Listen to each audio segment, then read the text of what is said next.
అస్మద్గురు శ్రీ శ్రీ శ్రీ కైవల్యానంద సరస్వతి స్వామివారి పాదపద్మము ప్రణామము చేస్తూ ఈ వార ఫలితాలు తెలియజేస్తాను.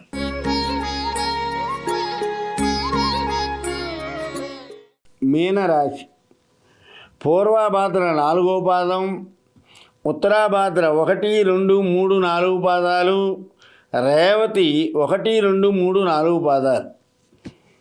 ఈ రాశి వారికి విదేశీయానం చేయవారికి మంచి కాలం, పనులు బాగా జరుగుతాయి.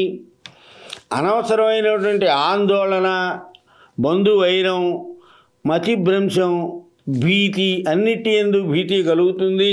వాటన్నిటినీ భగవన్నామస్మరణతో వాటన్నిటినీ జయించవచ్చు.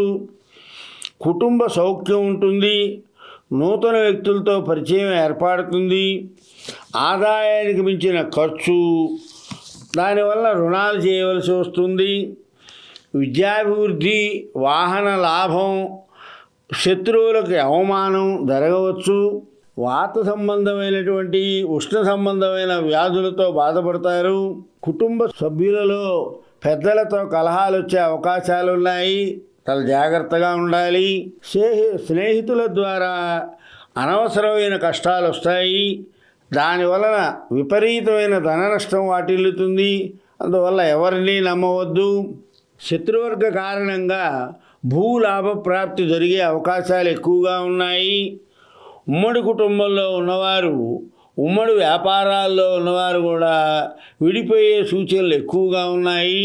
పిల్లల విద్యా విషయంలో బహు జాగ్రత్త అవసరం. బుద్ధిమాన్యం ఏర్పడే అవకాశం ఉంది. ఫైనాన్స్ వ్యాపారులకి లాభసాటిగా ఉంటుంది. షేర్ వ్యాపారం మందగోడిగా ఉంటుంది. ఈ మీనరాశి వారు విష్ణు సహస్రనామ పారాయణ చేయండి. చదవడం రానివారు ఓం నమో నారాయణాయ అనే మంత్రాన్ని 27 సార్లు పారాయణ చేస్తే అంతా మంచి జరుగుతుంది.